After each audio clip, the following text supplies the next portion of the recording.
Ô Alex, inclusive você estava falando aí dos Estados Unidos, né? Eu estava lendo aqui uma informação, agora há pouco a gente estava até falando ali de um discurso do Putin. O Putin colocou a culpa aí nos Estados Unidos pelos problemas nos mercados de grãos, né? Ele disse que a Rússia vai acabar ampliando a produção. O presidente, né, Vladimir Putin, disse nesse discurso que ele participou do Fórum Econômico Internacional de São Petersburgo, né?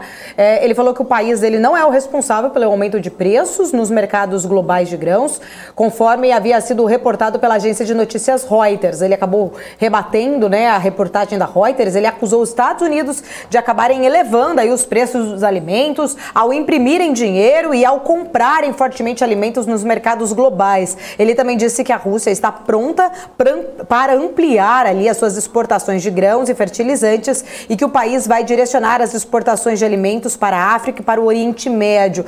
Como que você vê, né, toda essa questão envolvendo aí, como que fica a imagem de Joe Biden, né, num cenário como esse, igual você estava apresentando os números aí americanos, toda essa questão da repercussão também da inflação, aumento de juros, o próprio Putin agora voltando a culpa ali, né, para os Estados Unidos em relação a essa pressão inflacionária, principalmente em relação aos grãos. Você acredita que o próprio Joe Biden pode sofrer algum tipo até de queda da sua popularidade em relação a essa questão toda econômica, esse problema todo que os Estados Unidos vem enfrentando?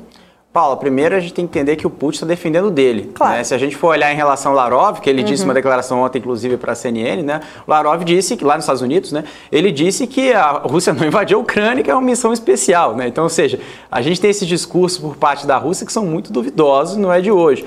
Mas o interessante, Paula, é que o Biden, né, é um presidente fraco, né? O Biden, até mesmo o Ghani, eu compartilho com os pensamentos do Ghani, que ele diz muito sobre isso, né? Ou seja, o Biden não tem um pulso firme realmente para combater o que precisa ser feito, né? O Jerome Powell também nessa mesma linha, ou seja, por isso que quando a gente estava observando lá atrás em relação essa questão da presidência do Fed, que o Jerome Powell continuou como presidente do Fed, muita gente estava, né, já apostando esse discurso mais dovish, ou seja, que o Banco Central nos Estados Unidos não queria jogar a economia para baixo, ele queria deixar a economia um pouso mais suave, mas o que a gente está vendo agora nos números é que o mercado, primeiro, no mercado acionário, a gente antecipa as expectativas, ou seja, isso já está sendo refletido nos mercados e pode se refletir ainda mais. E quando a gente olha para a economia real, a gente está vendo números desastrosos. Ou seja, claro que a economia americana é mais robusta que economias emergentes, é claro, a gente não tem como comparar aqui, mas olhando a perspectiva, a gente tem um cenário cada vez mais desafiador para os Estados Unidos. Né? E essa popularidade, quando a gente fala aqui popularidade aqui no Brasil, né, e quando a gente fala na Europa, inclusive até a própria eleição lá na França, né, o Macron teve vários protestos, né, inclusive em uma grande parte em relação à inflação, ou seja, os franceses culpando o próprio Macron em relação à inflação, e indo para os Estados Unidos da mesma forma, ou seja, tem esse ponto também que o presidente dos Estados Unidos, o presidente do Banco Central não controla, que é a pressão das commodities, né, ou seja, sobre a inflação, que é uma grande parte. Mas, por outro lado, né, eu compartilho em partes, né, ou seja, em relação ao Putin, que ele disse que os Estados Unidos, né, ou seja, ele realmente teve uma liquidez muito grande no seu balanço do Fed desde 2008 até o momento, né, foram trilhões de dólares, né, foram mais de 6, 7, 8 trilhões de dólares ao longo dos últimos anos, e isso sim, claro, causou, né, em relação a essa salvação, né, ou seja, da economia, mas por outro lado tem o preço a se pagar. Compartilho com essa ideia, concordo, mas em relação aos grãos eu discordo, Paulo, porque, né, quando a gente olha em relação a essa questão dessa conjuntura global, se a Rússia não tivesse invadido a Ucrânia, a gente teria um cenário melhor em relação aos grãos, até porque a Ucrânia é um grande player,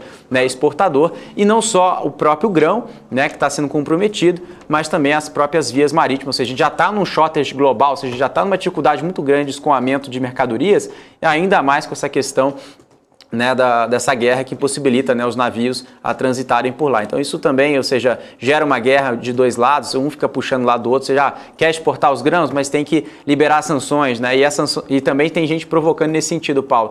Né, as sanções fortaleceram o Putin, né, ou seja, o petróleo subiu, né, e o Putin também está ganhando dinheiro nesse sentido, né, na questão do petróleo. Então também tem outra provocação nesse lado, né, se realmente as sanções realmente fizeram efeito ou não, né? Exatamente, Alex. Bom, quero agradecer a sua participação aqui, Alex André, sempre trazendo informações importantes, nosso economista aqui da Sarinvest, ajudando sempre aqui a gente na BMC News. Obrigada, Alex. Mais tarde o Alex está de volta aqui, né, Alex? É isso aí, estarei no marketing a partir das 2 horas. Obrigado. Obrigada.